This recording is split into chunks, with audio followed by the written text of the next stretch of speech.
Então, como a gente está caminhando para a reta final do curso, hoje eu queria apresentar alguns autores importantes, ainda vivos do pensamento jurídico, mas queria colocar esses autores em perspectiva, tendo em vista aqueles dois pontos que eu falei desde o começo do nosso semestre, que são as duas grandes discussões que a gente viu e está vendo nesse curso. Quer dizer, o debate entre positivismo jurídico e justnaturalismo, e entre formalismo e antiformalismo, ou formalismo e realismo jurídico.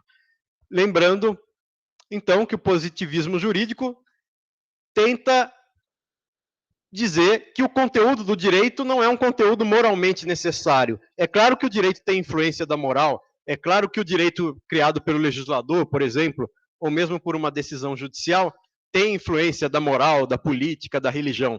Mas o que o positivismo jurídico diz é: não há um conteúdo moralmente necessário para o direito, ou seja, o direito não vai ser válido, não vai ser considerado direito apenas se ele for justo ou ele for compatível com algum tipo de moralidade convencional, quer dizer, de moralidade existente em algum grupo social, ou com algum tipo de teoria moral.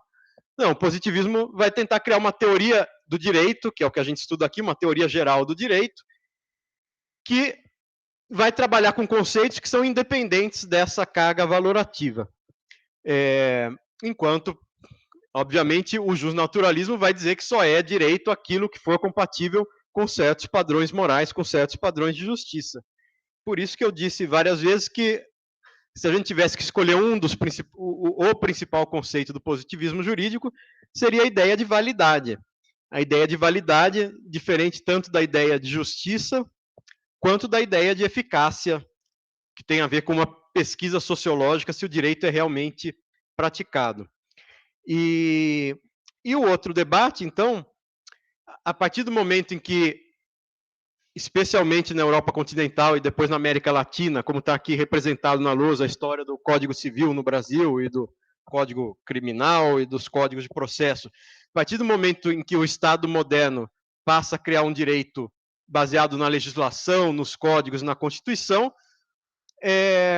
surge essa corrente do formalismo jurídico, essa ideia de que o direito positivo mesmo é um sistema completo, unitário, consistente, que a gente tem aquelas técnicas para resolver antinomias, preencher as lacunas. E então o formalismo jurídico é essa concepção que decorre desse movimento histórico de positivação do direito e que passa a enxergar no próprio direito positivo esse sistema perfeito em que sempre existe uma resposta para cada caso e existe apenas uma resposta para um caso específico. Em contraste com esse formalismo, é que, na verdade, vai surgir no século XIX o positivismo jurídico, analítico, essa ideia de que, bom, o direito não é um sistema perfeito, completo e consistente, mas eu preciso ter algumas técnicas, algumas ficções, alguns conceitos para conseguir aplicar o direito, mesmo reconhecendo que ele não é um sistema axiomático perfeito, como um sistema matemático. E essa ideia vai se aprofundar ao longo do século XX com as correntes antiformalistas do direito, com o realismo jurídico, que vai notar, sobretudo, que, a partir de um mesmo conjunto de regras, os juízes conseguem chegar a soluções muito diferentes, ou os advogados conseguem argumentar em favor de posições opostas. Porque, além das regras, existem juízos de valor, de finalidades, de políticas públicas, de princípios, que muitas vezes estão na legislação já, são normas mais indeterminadas, mais abertas, ou são juízos que são subjacentes, quer dizer, que não estão explícitos na legislação nem na Constituição, mas que fazem parte das máximas do pensamento jurídico, daquilo que é transmitido até pela doutrina. Então, esses foram os debates que a gente está vendo aqui ao longo do curso, e hoje queria falar de alguns autores contemporâneos que levam adiante esses debates, e também vou retomar um pouquinho do final da aula passada. Diga, por favor.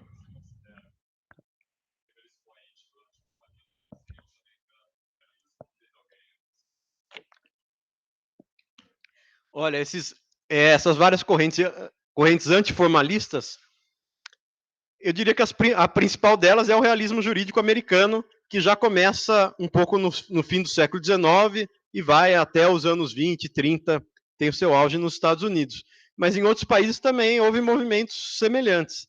Na própria França, que antes era muito influenciada pela chamada escola da exegese, a ideia de que estava tudo, pelo menos todas as normas de direito privado estavam previstas de maneira suficiente no Código Civil de 1804, no fim do século XIX, na França, vai surgir a ideia da livre investigação científica do direito. François Genis, que é um autor que vai dizer que o juiz tem a obrigação de pesquisar as condições econômicas, sociais, políticas para aplicar o direito. Quer dizer, não basta ele fazer uma interpretação literal das normas do Código Civil.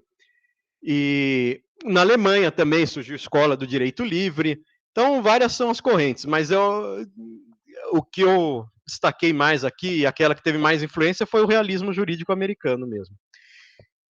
Com a frase que começa, enfim, depois que foi assim, retrospectivamente visto como um movimento, mas tem como um marco a frase do juiz Holmes, que era juiz da Suprema Corte Americana, aquela famosa frase dele de que o direito não é o que está nas regras, o direito é uma profecia sobre o que os juízes vão decidir.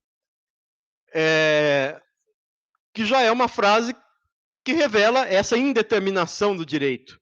Quer dizer, o que está escrito, mesmo que a gente consiga delimitar, a partir das técnicas do positivismo jurídico, quais são as normas válidas, ainda assim, essas normas podem nos dar uma previsão do que os tribunais vão decidir, mas no fim das contas, o que vai interessar na vida concreta do direito é o que os tribunais considerarem como correto. Então, além da mera aplicação mecânica das regras, os tribunais, na verdade, fazem juízos de valor, fazem juízos até que muitas vezes não estão explicitados numa sentença, na motivação da sentença, e, portanto, o direito não é puramente determinado pelas regras. Então, essa é uma frase de que o direito é uma profecia sobre o que os tribunais vão decidir, é um marco dessa corrente antiformalista.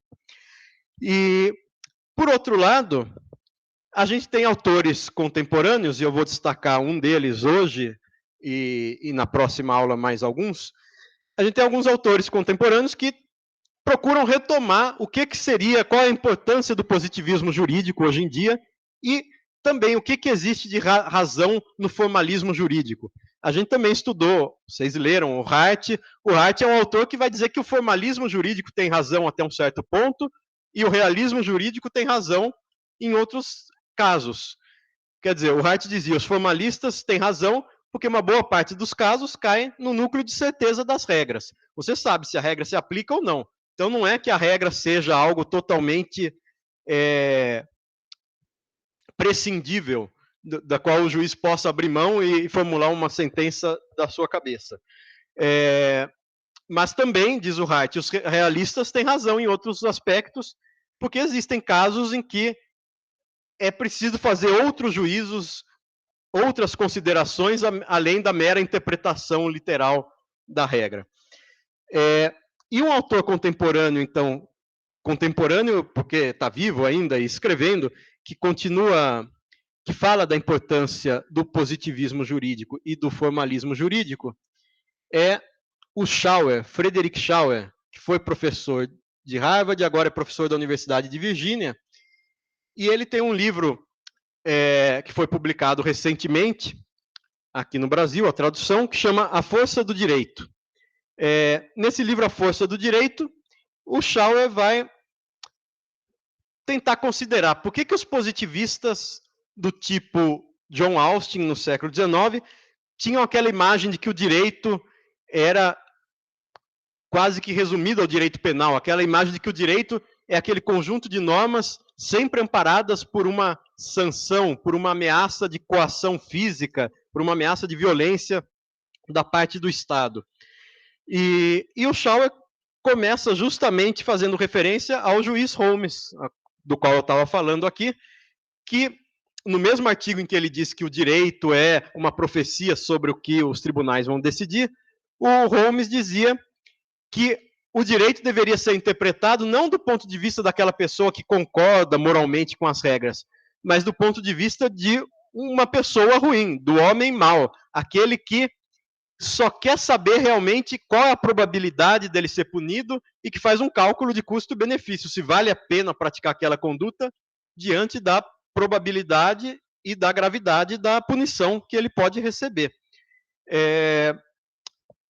Mas em contraste com essa visão positivista e realista do Holmes, de que o direito é um conjunto de previsões sobre quando que o Estado vai poder fazer recair a força sobre nós, nos forçar a praticar uma conduta ou nos punir por não ter praticado a conduta devida, o positivismo jurídico, no século XX, a gente viu o Kelsen. O Kelsen é um autor que também resume o direito àquelas normas que contêm uma sanção. Vocês devem se lembrar que o Kelsen dizia que tem normas autônomas e não autônomas. Mas todas as normas jurídicas, ou elas mesmas preveem uma punição, ou elas estão ligadas indiretamente a uma outra norma que prevê uma punição. Tanto que o Kelsen define o direito com uma ordem social coativa. Quer dizer, a força faz sempre... É um atributo necessário do direito, das normas jurídicas, da ordem jurídica, em contraposição do que seriam as regras da etiqueta, as regras da moral, as regras culturais, que não teriam esse amparo da força organizada do Estado, não seriam normas garantidas pelo exercício institucionalizado da força. Então, o Kelsen ainda é um autor que segue bastante essa visão positivista, que começa com o Bentham, depois vai para o John Austin, continua no realismo americano com o Holmes, de que o direito é aquele conjunto de normas sempre garantido pela ameaça da força. Já o Hart, ainda dentro do positivismo, vai dizer que não, o direito não apenas contém normas que ameaçam uma sanção, como eu comentei naquela aula sobre o Hart dizia, além dessas normas de conduta, aquelas que se você não cumprir, você vai sofrer uma consequência negativa, e isso que seria uma sanção, além dessas normas, diz o Hart, o direito tem normas atributivas de poderes, como as normas secundárias de legislação, processo legislativo, como as normas secundárias de julgamento, e como as normas secundárias, aquelas de alteração, que incluem não só a legislação, mas incluem as normas que permitem a gente fazer contratos, testamentos, quer dizer, atos de vontade privados. E aí o Hart dizia, essas não são normas cuja consequência é uma sanção, elas são normas atributivas de poderes. E a consequência de você exercer esse poder sem cumprir os requisitos legais é a nulidade do seu ato. Então, se você faz um testamento, faz um contrato sem cumprir os mínimos requisitos legais daquele tipo contratual, por exemplo, o seu contrato não vai ser válido. Mas isso não é uma sanção, diz o Hart. Então, o Hart, por esse lado, já ameniza essa ideia de que o direito seja sempre um conjunto de normas que contém necessariamente uma sanção. E, por outro lado, o Hart vai dizer o seguinte, a gente não tem que pensar que todo mundo, todo cidadão, encara o direito sempre como um limite à sua vontade, e ele sempre faz esse cálculo da probabilidade e da gravidade da punição. Não, o Hart vai dizer, também existem aquelas pessoas, ou aquelas situações, em que a gente simplesmente quer saber o que o direito diz. A gente quer usar o direito para orientar a nossa conduta sem que a ameaça da punição seja algo determinante. Então, o Hart fala em contraste com o homem mau, pensado pelo Holmes, o Hart diz, mas também existe simplesmente a pessoa confusa, o homem confuso, ou o homem ignorante que está disposto a fazer o que lhe é exigido, desde que lhe digam o que é. De forma que o direito não só serve para a gente evitar ser processado no tribunal?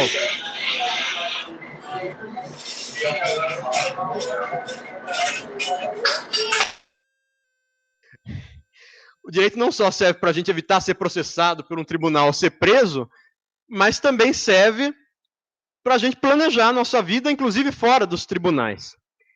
E aí o Schauer vai, enfim, dar sequência a esse debate, dizendo o seguinte: é verdade que a sanção é um elemento típico do direito. Sempre que a gente pensa em norma jurídica, em contraposição a uma norma cultural, uma norma moral, uma norma de etiqueta, a gente pensa numa norma que é garantida pela força.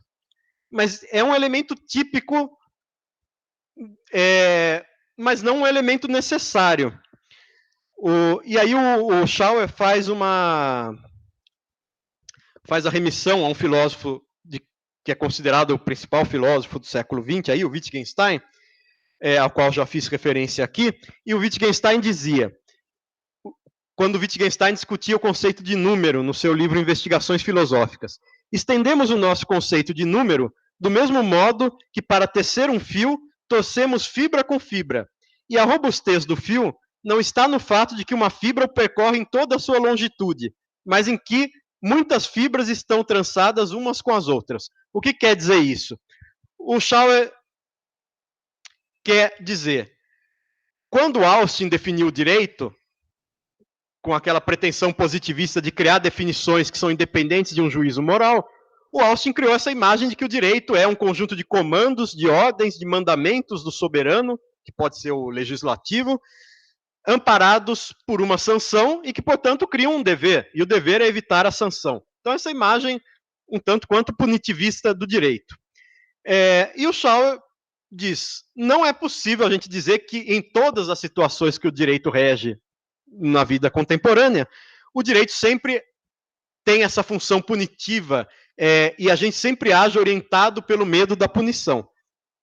Mas é verdade que mesmo que uma ou outra norma, um ou outro setor do direito não tenha esse caráter punitivo tão evidente, não preveja sanções diretamente, é verdade que, de maneira geral, aquilo que a gente considera típico do direito, ainda que não esteja em cada uma das normas jurídicas, é esse elemento coativo ou coercitivo. E finalmente, o Schauer vai dizer, então, evidentemente, as pessoas podem obedecer o direito pelo medo da sanção, independentemente de concordar com o que é o conteúdo daquela norma jurídica. Essa era a visão positivista clássica, que está no John Austin. As pessoas também podem obedecer o direito simplesmente por encontrar no direito algum padrão de conduta. Eu vou fazer um contrato de determinada forma porque eu quero obter algumas vantagens, enfim, comerciais, fazer a compra de um imóvel, ter alguma finalidade prática e eu busco no direito uma orientação. Também é um outro motivo para a gente respeitar o direito ou orientar nosso comportamento pelo direito. E, além disso, a gente poderia, em alguns casos, se orientar pelo direito por acreditar na legitimidade geral do sistema jurídico. Então, ainda que eu não concorde com cada norma pontualmente, eu acho que é necessário ter uma ordem jurídica para que as pessoas todas obedeçam certas regras em comum. Então, eu cumpro o direito brasileiro, ainda nas normas em que eu não concorde com o conteúdo desse direito. Ou, finalmente, diz o Schauer, a gente pode obedecer uma norma realmente por concordar com o conteúdo daquela norma, e aí a norma jurídica pode até ser causalmente inócua, inerte, no seguinte sentido, eu deixo de matar as outras pessoas, não só porque isso é crime no Brasil, mas porque eu acredito que é errado matar outros seres humanos. Então, nesse caso, a gente tem uma confluência, uma coincidência entre o que seria a norma moral e o que é a norma jurídica. Claro, a norma jurídica pode reforçar o que é a norma moral, explicitar até o que é a norma moral, generalizar, mesmo para quem não acredita, não compartilha dessa moral, a norma jurídica torna essa conduta obrigatória, ou proibida, ou permitida. Mas, enfim, também pode haver coincidência entre a norma jurídica e a norma moral. Isso daqui é só para ilustrar como os debates sobre positivismo jurídico chegam do século XIX até autores contemporâneos. Fiz referência aqui ao Schauer, nesse livro A Força do Direito, que é de 2015, e que saiu ano passado aqui no Brasil. E o Schauer também é um autor que vai tentar recuperar a ideia do formalismo jurídico. Ele tem um livro que chama Playing by the Rules, jogando com as regras, jogando pelas regras, que ainda não foi traduzido, mas está sendo. Diga.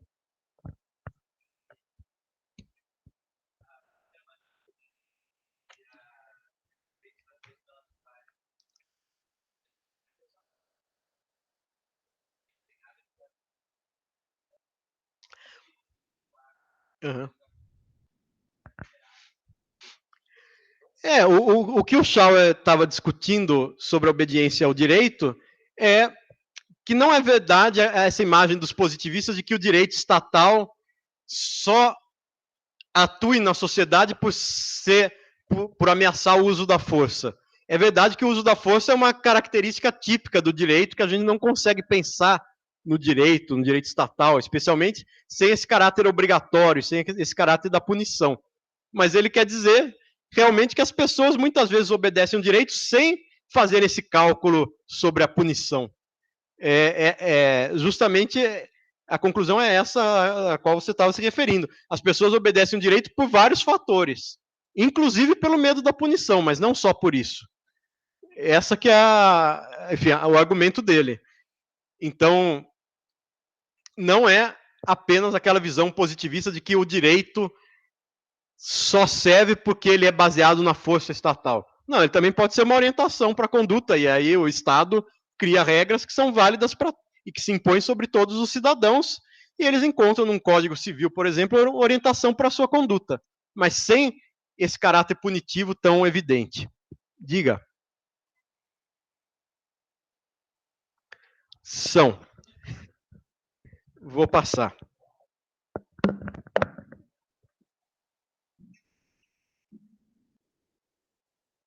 Eu acho que algumas já estão passando aí.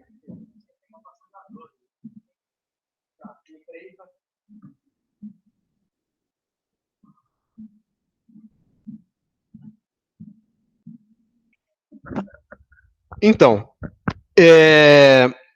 um outro lado da obra do Schauer, então, é dizer qual é o sentido do formalismo jurídico. A gente viu aqui que o formalismo foi muito criticado pelo realismo americano, por outras correntes, e o Schauer vai começar a falar, num artigo dele que se chama Formalismo,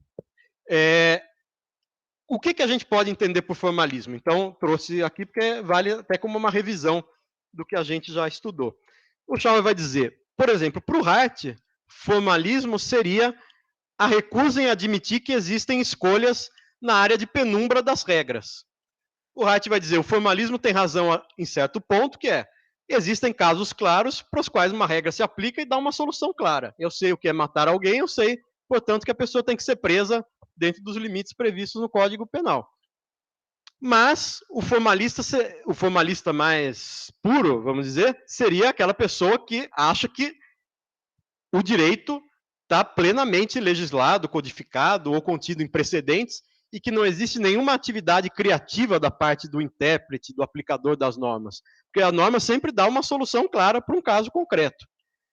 Então, nesse sentido, o formalista puro, radical, para o Hart, seria aquele que diz que mesmo que nas zonas em que há alguma incerteza da aplicação da regra, por conta da textura aberta da linguagem, da vagueza, da ambiguidade dos termos, mesmo assim o direito dá uma solução clara e não é o juiz que está com alguma margem de discricionariedade tomando uma solução que poderia ser outra. Não vou ler todas as definições, mas vou destacar algumas. Outro realista, que é o Llewellyn, ênfase excessiva na formulação escrita canônica das regras. Quer dizer, o formalismo teria a ver com essa prevalência da interpretação literal como grande método, como grande elemento de interpretação, é a letra da lei. Nada mais do que isso, numa visão formalista, que o Llewellyn está caracterizando para criticar. outros dois autores sobre os quais vou comentar mais daqui a pouco. O Mangabeira Unger diz que o formalismo seria um modelo apolítico de tomada de decisões, que diz que as decisões tomadas pelo legislativo e pelo executivo são políticas, mas as decisões judiciais, como são decisões que aplicam regras gerais a casos concretos, seriam decisões apolíticas. Ele vai dizer isso para criticar daqui a pouco, como a gente vai ver. E, finalmente, existe essa ideia do Duncan Kennedy, que já estava nos realistas, de que o formalismo seria uma visão mecânica de aplicação do direito. O Roscoe Pound, que era um realista, tem um artigo sobre a jurisprudência mecânica, jurisprudência no sentido da teoria do direito, né? O raciocínio jurídico mecânico. O formalismo jurídico, se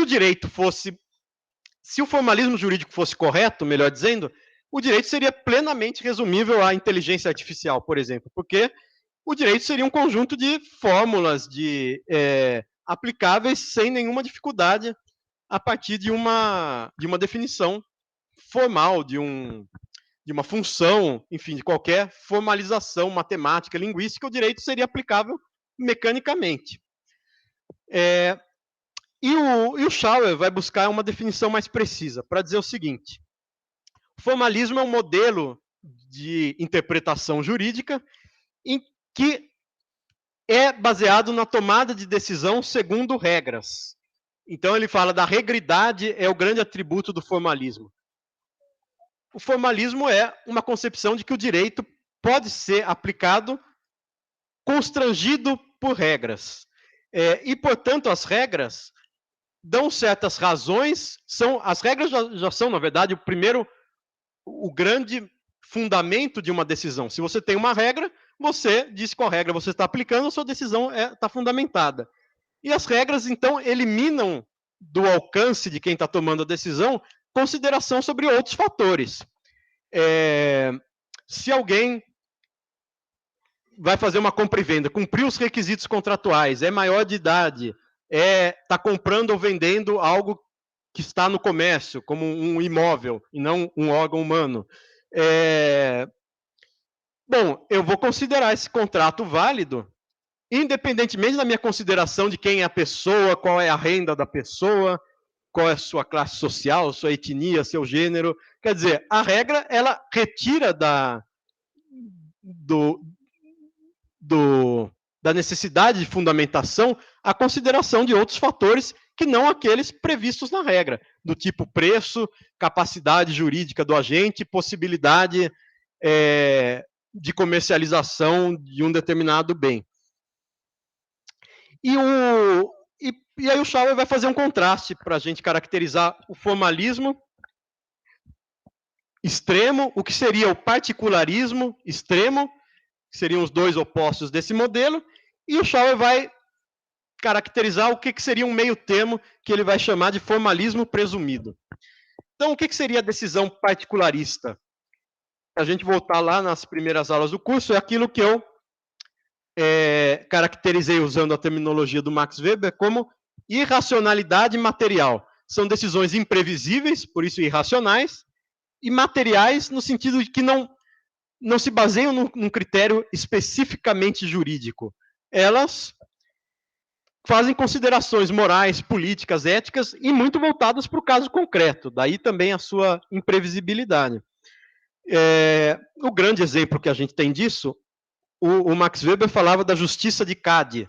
Qadi é o juiz muçulmano que interpreta a Sharia, mas, na verdade, isso é uma metáfora para todo juízo muito condicional, muito emocional, muito baseado no caso concreto, como a decisão salomônica, né? Como a história do juiz Salomão, que a sua sabedoria era justamente a prudência, era a capacidade de perceber, num caso concreto, quem era a mãe verdadeira do bebê que estava reclamando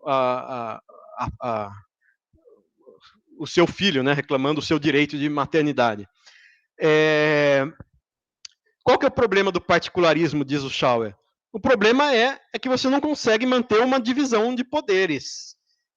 Se toda decisão vai ser tomada num caso concreto por uma autoridade, você não vai ter um sistema de regras gerais pensado nem um sistema de regras gerais que você consiga indutivamente construir a partir da prática, do tipo precedentes judiciais, porque você não consegue racionalizar quais são os fatores da decisão, já que cada caso é um caso, para a gente usar esse chavão, se cada caso é um caso, eu nunca vou conseguir fazer uma lista de quais são as condições necessárias para aplicar aqueles critérios que eu apliquei para resolver aquele caso específico. Então, eu não consigo nem sistematizar a partir das decisões dos casos concretos, muito menos consigo manter um sistema quer dizer, um direito legislado com normas gerais que o juiz vai de maneira dedutiva aplicar no caso concreto.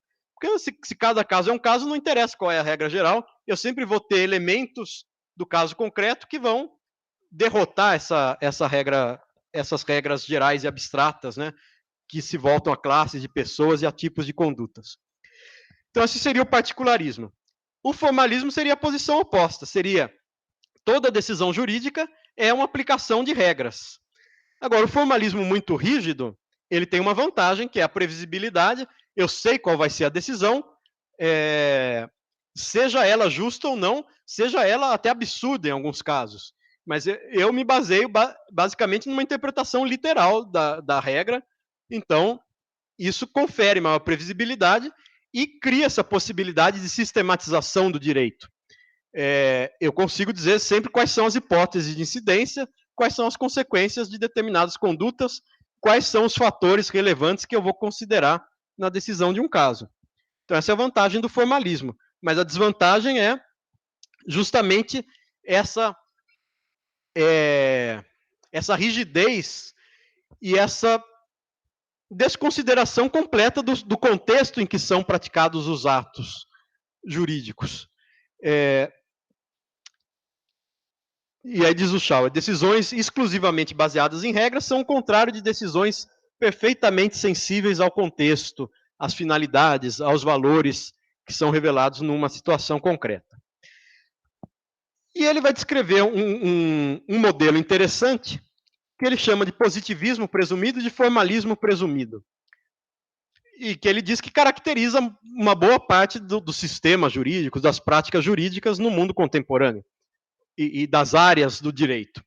Então, o que seria positivismo presumido? Seria a ideia de que sempre que eu tiver uma norma válida, segundo os critérios que a gente conhece, segundo a hierarquia das fontes do direito, por exemplo, sempre que eu tiver uma norma válida, eu vou aplicar aquela norma, a não ser que exista uma razão muito forte para me levar a afastar a norma válida positivada.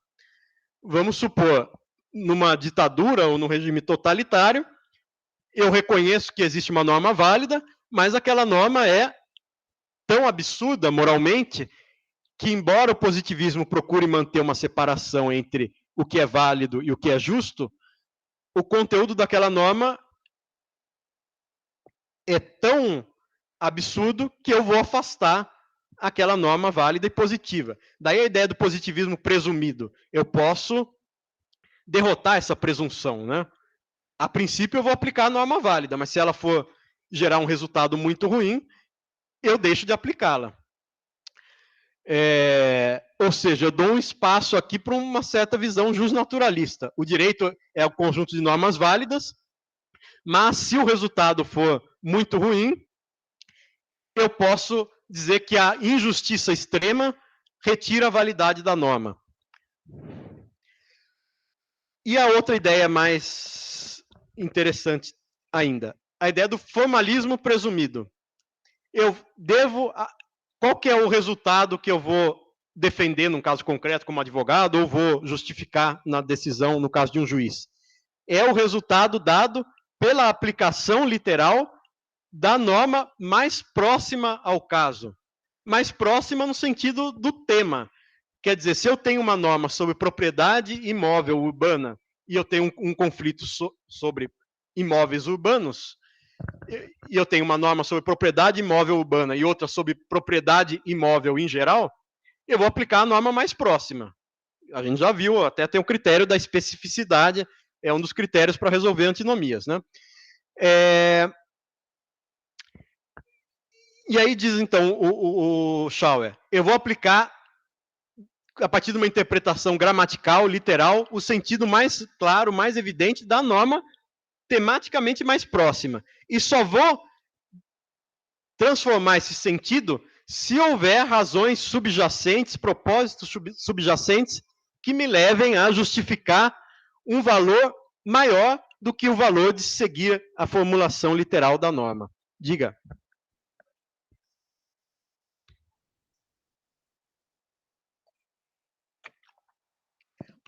Não só para você, o próprio Schauer é pouco claro ao distinguir positivismo presumido e formalismo presumido.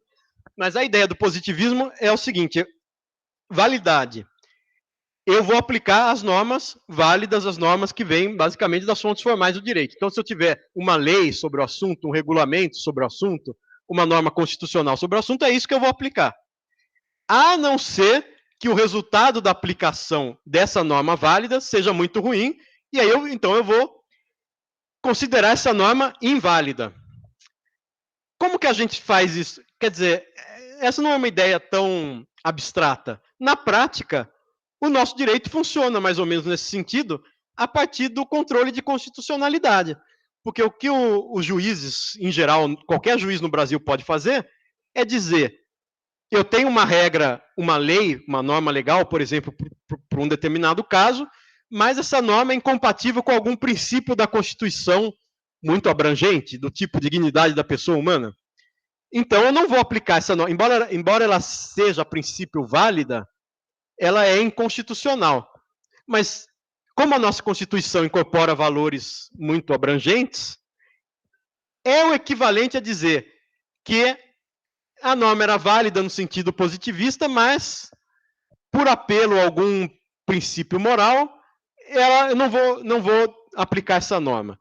É claro que, como a gente incorporou princípios muito abertos no nosso próprio direito positivo, isso não é justnaturalismo no sentido mais preciso. Eu não estou remetendo para algo fora do direito, porque a dignidade da pessoa humana é um princípio que está inscrito e escrito na Constituição. Mas é algo que flexibiliza essa ideia de que sempre que eu tiver uma regra mais específica, ela se aplica ao caso. Não, eu tenho que aplicar a regra mais específica ao caso, desde que ela seja constitucional, que era a discussão que a gente teve, aquele que eu apresentei. No conflito entre a norma mais específica inferior e a norma mais geral superior, o que prevalece? Não tem um critério para dizer que uma prevalece de maneira determinante. Diga.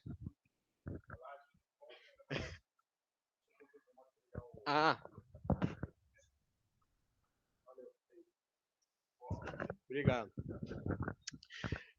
Bom, eu iria pedir para o professor Virgílio dar aula sobre o Alex. Vou falar do Alex daqui a pouco, né? Seria melhor, com certeza. Mas vamos lá.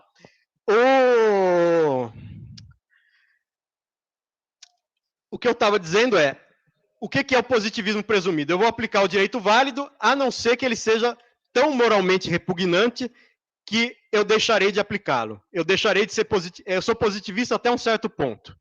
Isso é o positivismo presumido. O formalismo presumido é, entrando na formulação literal da norma, eu vou aplicar a formulação literal da norma mais próxima, a não ser que exista um valor em jogo que seja mais forte do que o valor da segurança jurídica, da igualdade, que são valores associados à ideia de aplicar sempre uma regra a um caso concreto. O que são regras, vai dizer o Schauer? Regras são generalizações. Quando a gente fala de uma regra, o que ocorre em regra, uma regra da física ou uma lei da física, são generalizações causais sobre o que ocorre. Em geral, quando a gente joga alguma coisa com a força da gravidade, a coisa cai. O direito também se baseia em generalizações, mas as generalizações do direito são normativas, são contrafáticas. Mesmo que algo ocorra contrário àquela minha generalização, eu mantenho a generalização.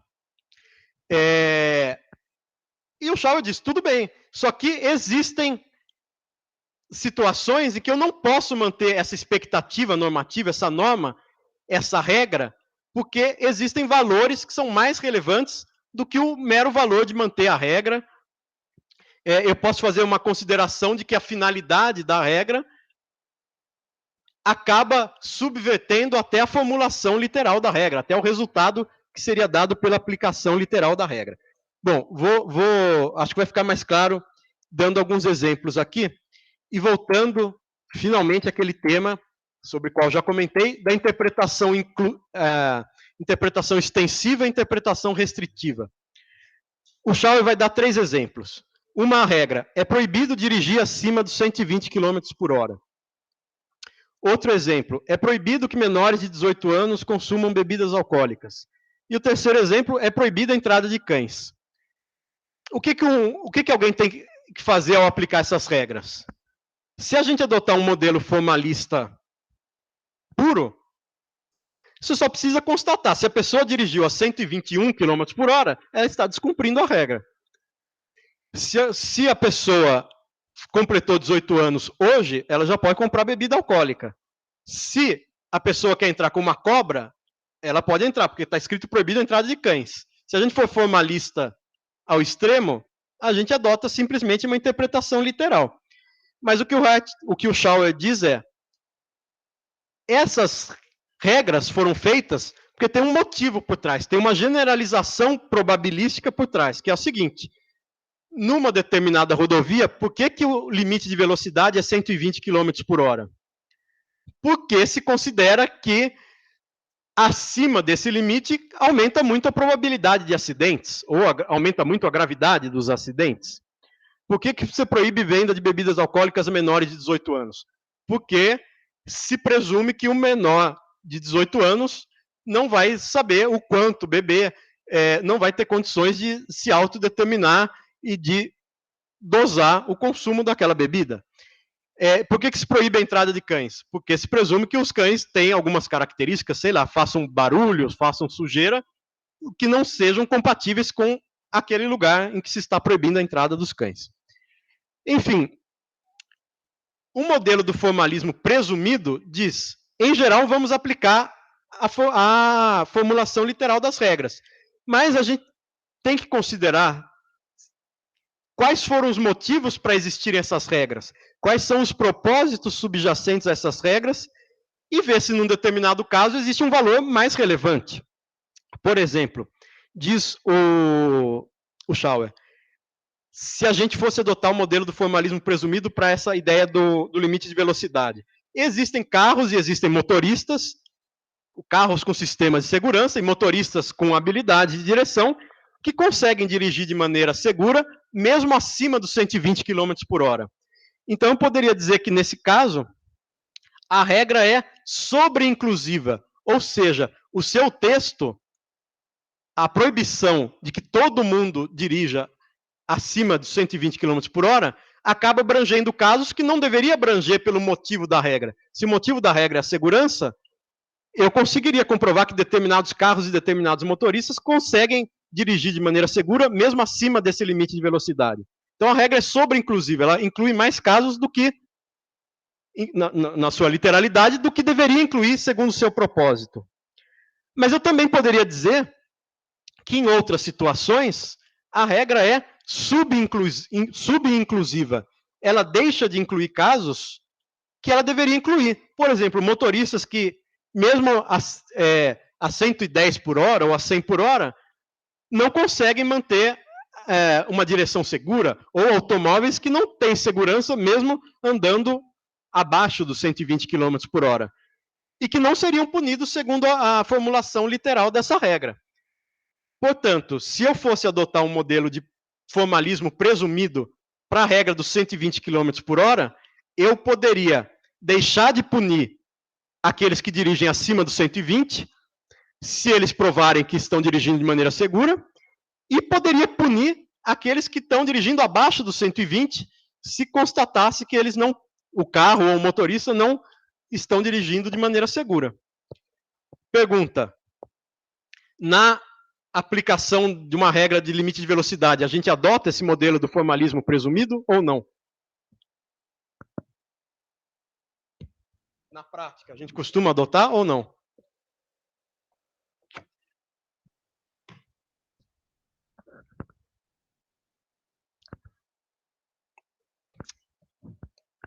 que vocês acham? A gente costuma... A multa vem conforme o motorista, conforme o carro? Ou a multa vem a partir de um padrão literal, que é 120 km por hora, ou outro limite de velocidade? Então, o que a gente tem nessa área do direito é uma visão puramente formalista. O Hart está dizendo, esses modelos de interpretação servem para a gente descrever, inclusive, como funcionam as diferentes áreas do direito. No âmbito de regras de velocidade, o que a gente tem é um modelo puramente formalista. Ninguém vai perguntar se o motorista estava dirigindo de maneira segura, mesmo que ele estivesse acima do limite de velocidade. Ou ninguém vai deixar de punir o motorista, aliás, vai punir aquele que está dirigindo abaixo do limite porque ele estava dirigindo mal, a não ser que isso recaia em outra infração, em outro tipo, né, do Código de Trânsito. Da mesma forma, a gente poderia pensar nessa ideia de interpretação extensiva ou interpretação restritiva, regra subinclusiva ou sobreinclusiva, nos outros exemplos aqui. Se eu considero que a regra é sobreinclusiva, que ela no seu texto, na sua interpretação literal, contempla mais casos do que ela deveria contemplar, segundo o seu propósito, eu deveria fazer uma interpretação restritiva. Por exemplo, é proibida a entrada de cães. Já comentei aqui. Se tem num shopping, num consultório, numa escola, uma regra, é proibida a entrada de cães. Alguém pode dizer, existe uma situação em que essa regra é sobreinclusiva, ela inclui casos que ela não deveria incluir, que é o caso em que a pessoa é deficiente visual e precisa de um cão-guia. Então, se a regra é sobreinclusiva, eu vou fazer uma interpretação restritiva. Eu vou usar o propósito da regra para restringir a sua aplicação, para deixar de aplicá-la a um caso ao qual ela se aplicaria numa interpretação literal. O que é um sinônimo de interpretação restritiva que eu dei aqui, que eu falei em alguma aula? Qual que é uma característica das regras associada a essa ideia de interpretação restritiva? De eu deixar de aplicar uma regra para um caso concreto, de eu criar uma exceção a partir de um caso concreto.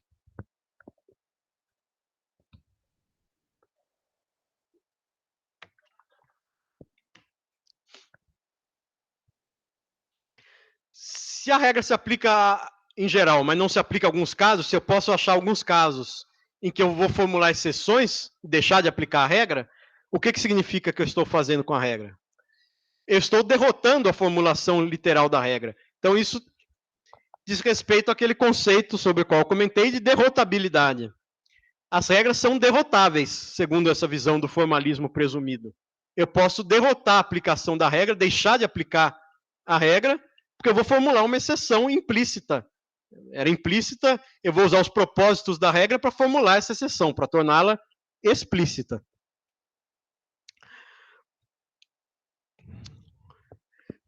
Ficou mais ou menos claro o que seria o positivismo presumido, o que seria o formalismo presumido?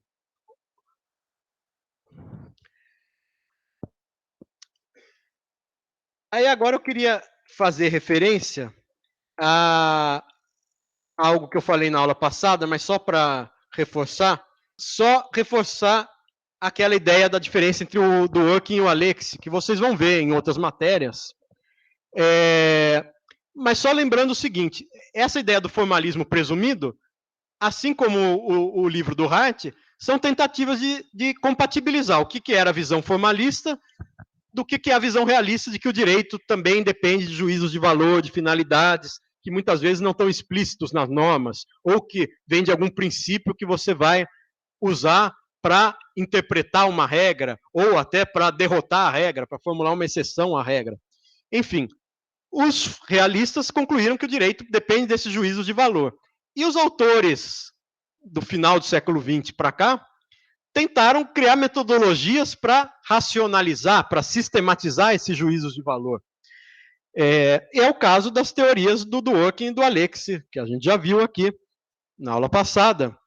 Mas eu queria reforçar 4 diferenças entre Dworkin e Alex e 4 implicações no modelo do Alex, só para a gente ter uma noção mais clara dos métodos que eles propõem para esse tipo de juízo de valor.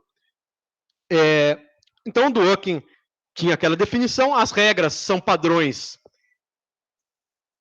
que a gente consegue compreender pelo direito positivo, porque elas ou são válidas ou são inválidas, ou são aplicáveis ao caso, o caso se encaixa na hipótese de incidência ou não se encaixa, ou o caso está na regra ou está numa exceção à regra. Então, eu dizia o Dworkin, as regras são aplicáveis à maneira do tudo ou nada, e os princípios têm uma dimensão de peso, têm um âmbito de proteção imanente, pré-determinado, inerente a eles. Eu sei, dentro da Constituição americana, quais são os limites da liberdade de expressão, quais são os limites da proteção à vida privada.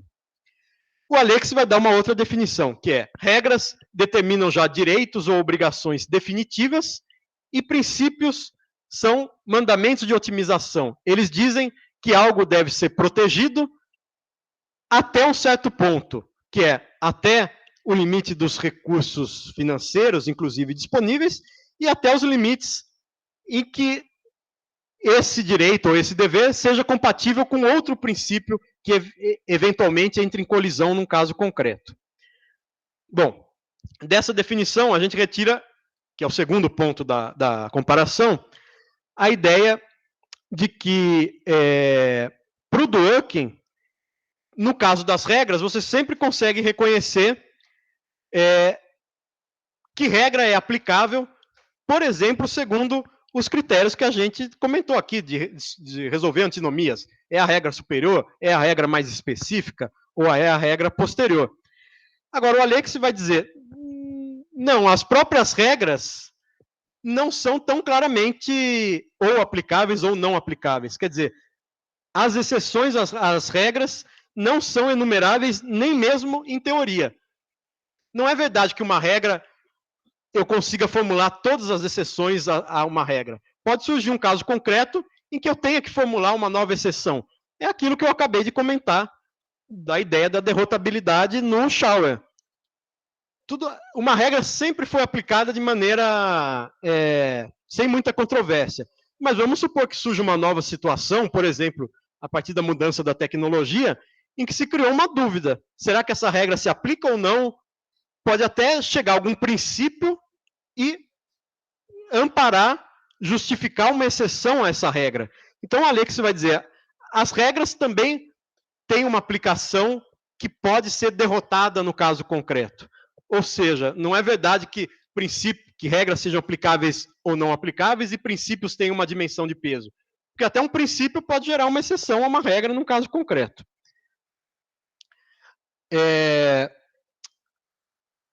E as duas outras diferenças. O Dworkin faz uma diferença entre políticas e princípios. Para ele, tanto políticas e princípios se contrapõem às regras. Regras são essas tudo ou nada. Princípios e políticas têm essa dimensão de peso. Mas vai dizer o Dworkin, como eu frisei na aula passada, políticas públicas são juízos sobre a utilidade social, sobre consequências sociais, finalidades sociais, que só servem de justificativa para a decisão de um legislador ou de um administrador. Mas um juiz só pode argumentar com base em regras ou com base em princípios. Porque princípios são normas que não delimitam muito bem hipótese de incidência, mas um princípio sempre diz respeito a direitos ou deveres individuais, individualizados já na legislação ou na jurisprudência, que de alguma forma eu consiga dizer que são direitos já reconhecidos por aquela ordem jurídica. Direitos individuais, quer dizer, que podem ser de pessoas físicas ou jurídicas. Então, o Dworkin faz essa diferença entre o que é uma análise consequencialista do direito e o que é uma justificação baseada em princípios, independente das consequências. Por exemplo, dignidade da pessoa humana é um princípio que eu devo proteger, independente das consequências. Se eu considerar, como o STF já tendeu a considerar, que as condições nos presídios brasileiros são incompatíveis com a dignidade da pessoa humana, e que a única solução para compatível com a dignidade da pessoa humana seria retirar as pessoas desses presídios, eu só tenho uma solução independente das consequências. Eu não vou dizer, mas nesse caso a dignidade da pessoa humana levaria a uma consequência desagradável socialmente. Não, se eu tenho um princípio derrota tudo. Desde que eu consiga delimitar qual é o ponto, até que ponto vai a dignidade da pessoa humana. No seguinte sentido, se eu disser que as pessoas estão passando fome no presídio e que a dignidade da pessoa humana comporta que todo mundo tem o direito a se alimentar, acabou. Eu não tenho que ver as consequências da aplicação desse princípio. Já se eu for considerar que uma das finalidades da República Federativa do Brasil é abolir a miséria, isso é uma política pública, porque é uma finalidade de âmbito coletivo que eu tenho que ponderar com outras finalidades, do tipo, sei lá, manter uma inflação baixa, enfim. Os princípios, eu não consigo negociar os princípios entre si no modelo do Dworkin. As políticas públicas eu posso avaliar conforme as consequências. O Alexis não. O Alexis vai tratar tanto políticas quanto princípios como argumentos finalísticos que sempre têm que ser ponderados conforme as suas consequências, num caso concreto, conforme a colisão com outros princípios. E aí, então, o quarto ponto, só para reforçar, o Dworkin diz, um princípio é um trunfo, é algo que derrota, que vence um jogo, e eu consigo definir de partida e em abstrato qual é o âmbito de proteção de cada princípio. Já dei aqui o exemplo, qual é o âmbito, até onde os Estados Unidos protegem a liberdade de expressão, até onde vai a dignidade humana ou a intimidade. E para isso ele cria uma teoria moral abrangente, o Dworkin, e ele supõe que um juiz tem que pressupor, ou de alguma maneira reconstruir uma teoria moral abrangente para tomar a decisão correta, que é uma só decisão correta, moralmente objetiva, num determinado sistema jurídico. Isso é a metodologia do Dworkin para dizer que há uma objetividade moral nesses juízos de valor, nesses juízos baseados em princípio. E a metodologia do Alexis é outra, é dizer, se a gente voltar na definição do Alexis de princípios, os princípios têm que ser realizados na maior medida possível, então eles têm um âmbito de proteção amplo. A princípio, a liberdade de expressão no Brasil comporta o direito de dizer qualquer coisa. Mas, no caso concreto, eu tenho que avaliar se esse dizer qualquer coisa, se essa liberdade de expressão entrou em conflito com outro princípio. E aí, no caso concreto, é que eu vou fazer esse raciocínio que o Alexis sistematizou na ideia de proporcionalidade. Na verdade, sistematizando o que o Tribunal Federal Alemão criou na sua jurisprudência. E aí o Alexis diz, eu tenho que fazer um juízo se é adequado, qual é a medida adequada para proteger um princípio, se aquela é a única medida necessária para proteger o princípio, e se ao proteger demais um princípio, eu não acabo restringindo demais o outro princípio. Dei aqui o exemplo da publicação de biografias não autorizadas, né? Claro, a censura total a essas biografias protege de maneira absoluta a vida privada, mas acaba com a ideia da liberdade de expressão. Por outro lado, dizer que os jornalistas têm total liberdade de expressão e nunca vão sofrer nenhuma consequência negativa por publicarem fatos sobre as pessoas públicas, protege totalmente a liberdade de expressão, mas acaba anulando o direito à vida privada dessas pessoas. Então, disse que o STF chegou à seguinte conclusão: não vamos ter censura prévia, mas vamos garantir o direito à indenização posterior de quem se sentiu moralmente ofendido.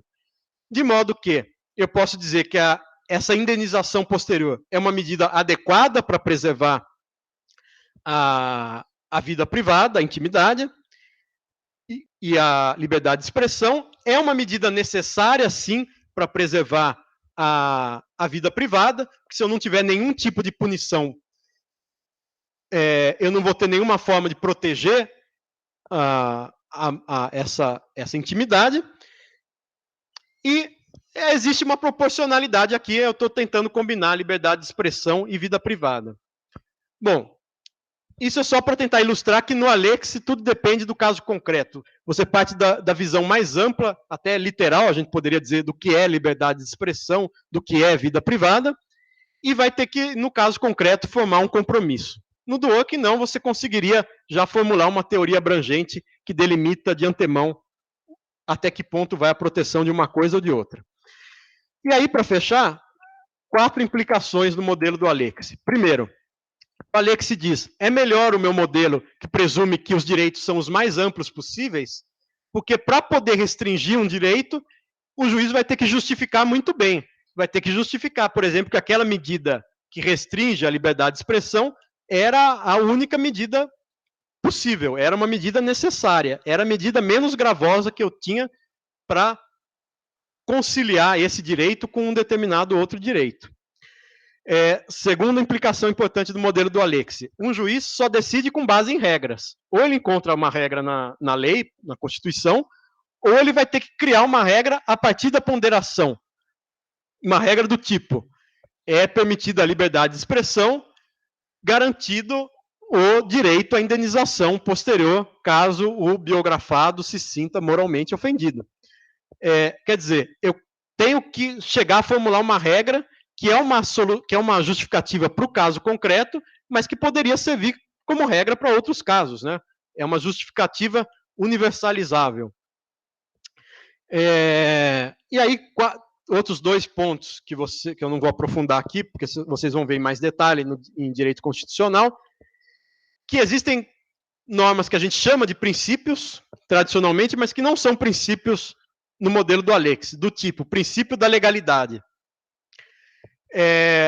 O princípio da legalidade no modelo do Alex é uma regra. Por quê? Eu não tenho que ponderar a legalidade com nada mais. A legalidade cria uma obrigação definitiva. O Estado só pode impor algo por meio de lei. Só pode impor uma obrigação, criar uma obrigação por meio de lei.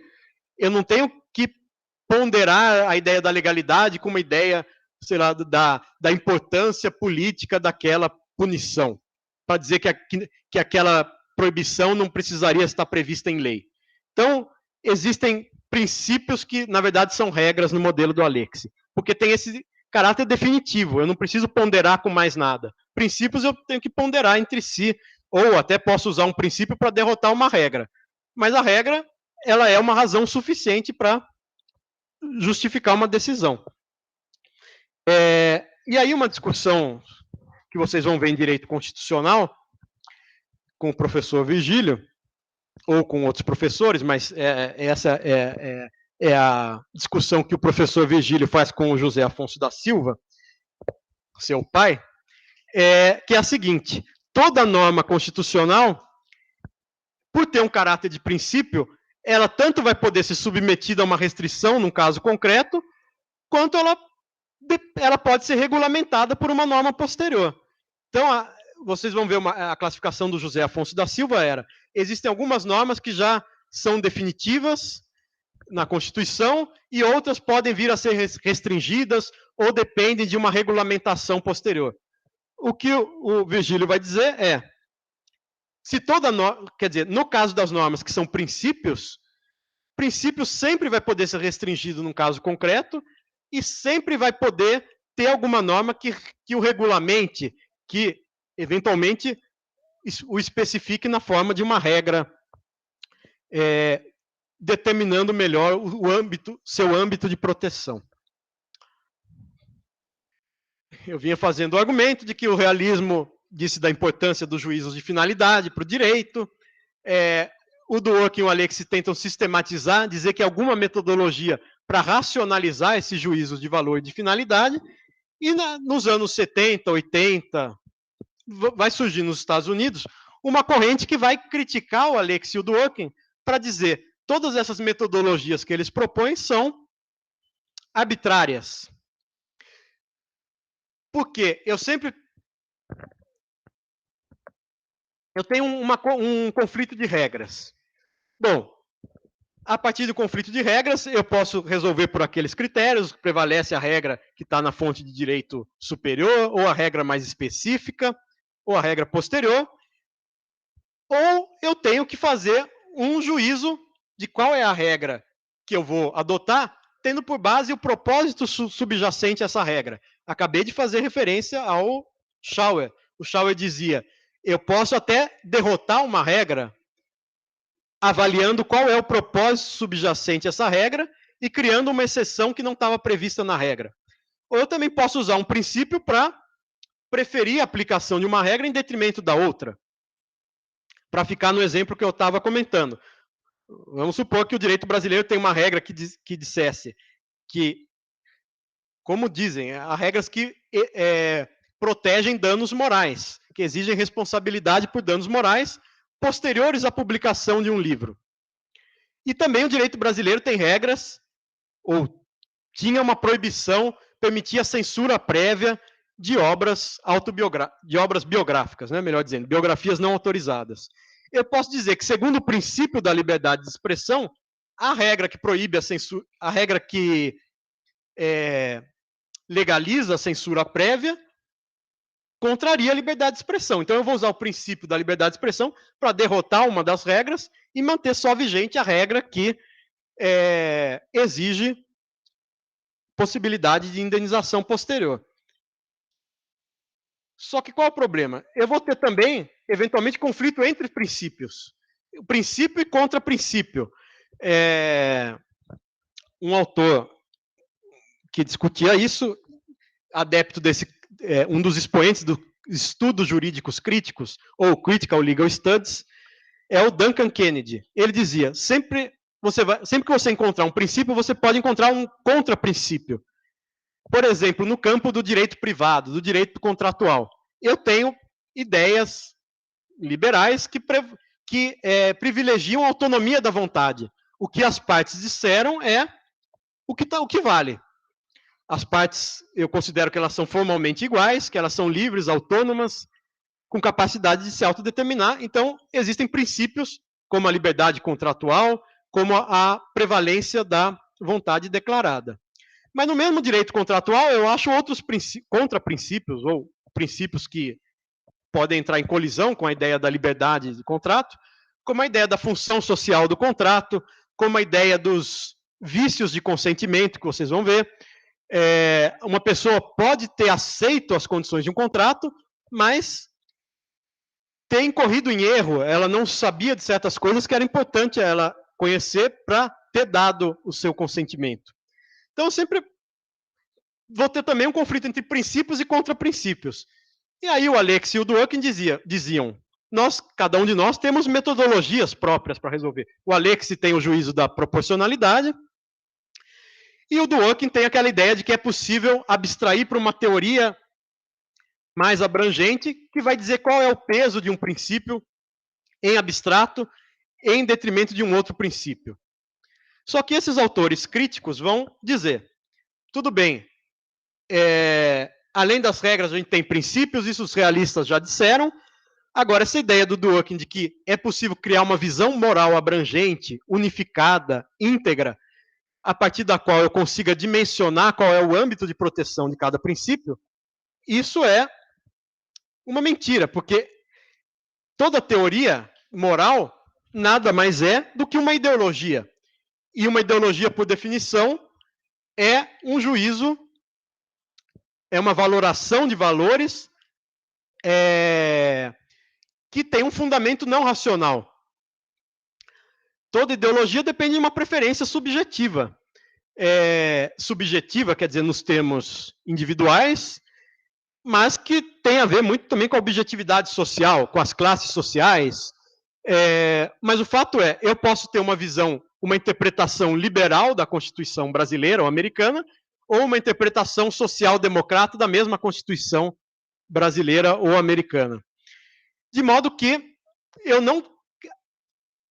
eu posso usar princípios, juízos de finalidade para interpretar as regras, mas eu também poderia usar outros princípios e chegar a uma solução diferente de qual regra prevalece ou qual interpretação eu vou dar a essa regra. E eu não tenho um meta-princípio, nada superior aos princípios que me dê objetividade para escolher, para interpretar esses princípios, ou para escolher e dimensionar o peso de um desses princípios em detrimento do outro, porque acima dos princípios eu só tenho ideologias que vão Claro, numa visão mais liberal, libertária, eu vou preferir, por exemplo, a liberdade de contrato incondicional, a autonomia, a declaração da vontade literal. Numa visão mais social, poderíamos dizer mais paternalista, eu vou dizer que, embora o indivíduo tenha declarado sua vontade, ele estava em uma situação em que ele não tinha plena consciência de quais eram as implicações do contrato, o que era realmente que estava sendo comercializado, transacionado naquele contrato. Então, o Duncan Kennedy vai dizer, a gente está indo no plano da ideologia. O direito, se a gente for começar a abstrair os fundamentos do direito das regras para os princípios e depois acima dos princípios, a gente só vai encontrar a ideologia. E a ideologia tem um fundamento irracional, portanto, não existe objetividade última nos juízos sobre o direito. E essa é a ideia que ficou conhecida como a indeterminação radical do direito. Os realistas já diziam que o direito é indeterminado, porque sempre que eu tenho uma regra, eu posso ter que fazer um juízo de finalidade, ou eu posso ter que apelar para princípios, os princípios são mais ou menos abertos e justificam decisões contrastantes. E os Critical Legal Studies vão reforçar esse ceticismo, esse antiformalismo, para dizer, mesmo que eu positive, mesmo que eu crie metodologias para lidar com princípios, no fim das contas, eu sempre vou... O que vai determinar a solução num caso é a ideologia do juiz.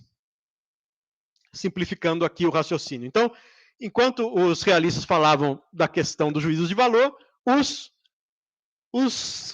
críticos vão chegar ao ponto de dizer que os juízos de valor só têm um amparo irracional, que é um amparo na ideologia, na falsa consciência, nos valores predominantes na sociedade ou numa classe social. E, portanto, se os realistas, como eu disse, os realistas, no primeiro momento, ao descobrirem que o direito era indeterminado, diziam, como o direito não é... Como o formalismo jurídico é falso, como as regras não predeterminam todas as soluções jurídicas, os juízes acabam decidindo por fatores que eles não colocam na motivação das suas sentenças, por seus valores, por finalidades. Então, os realistas diziam, é melhor que isso passe a fazer parte da justificativa do direito. Em vez de um juiz decidir algo dizendo que aquilo era uma decorrência inexorável do texto da norma, é melhor ele dizer que ele considera que ele vai aceitar a declaração de vontade das partes, porque a liberdade de contrato é um pilar da sociedade americana e ele adota uma interpretação libertária sobre isso. Mas os realistas, ao chegarem a essa conclusão, diziam, portanto, a posição do Poder Judiciário tem que ser de autocontenção, já que em casos difíceis as regras não determinam tudo, na hora de fazer juízos de valor, os juízes têm que ser o mais comedidos possível e preservar as escolhas feitas pelo legislador. Por exemplo, não declarar que é inconstitucional a legislação trabalhista se a Constituição americana preserva tanto a liberdade de contrato quanto a ideia da igualdade, da proteção da igualdade perante a lei. Então, eles pregavam uma autocontenção, uma deferência do poder judicial ao legislativo e ao executivo. Depois, eu comentei, nos anos 50, a Suprema Corte Americana passou a ter uma posição ativista no sentido progressista. Ela que era ativista antes, num sentido mais conservador, por exemplo, comentei aqui ao longo do nosso curso os casos em que a Suprema Corte dizia se é protegida a propriedade, o escravo que sai de um estado para outro não pode ser livre, porque ele continua sendo propriedade do seu dono. A legislação trabalhista é inconstitucional, porque ela é incompatível com a liberdade de contrato. Se a Suprema Corte tinha essa posição ativista em nome do formalismo jurídico no começo do século XX, depois do realismo jurídico, embora o realismo jurídico pregasse essa autocontenção do poder judiciário, a partir dos anos 50, 60 do século XX, a Suprema Corte passou a usar juízos de valor para ter uma posição de implementar a Constituição, atualizar a Constituição diante das demandas sociais. E aí dei o exemplo dos casos Brown, em que a Suprema Corte falou que não era mais compatível a segregação racial com a ideia da igualdade perante a lei. E o que essa visão da indeterminação radical do direito vai dizer, representada por esse autor, professor de Harvard, Duncan Kennedy, é que já que o direito, no fim das contas, por abstração, chega à ideologia, o juiz tem que, enfim, ele quer formar juízes progressistas, não dá para formar juízes neutros. Então temos que formar juízes progressistas que vão ter um ativismo judicial em favor de certa ideologia. Mas com isso você acaba, de um certo modo, ou de toda forma, reduzindo o direito à política. Quer dizer, e a gente vê isso na Suprema Corte Americana, em que os juízes são claramente, explicitamente vinculados a partidos. A gente tem juízes republicanos e juízes democratas. E aí eles vão decidir sobre aborto, sobre lei de cotas nas escolas, nas universidades, fazem toda a sua argumentação, mas no fim das contas a gente sabe que eles se alinham pela ideologia e não tanto por fundamentos jurídicos especificamente jurídicos, quer dizer, desvinculados de uma posição ideológica clara.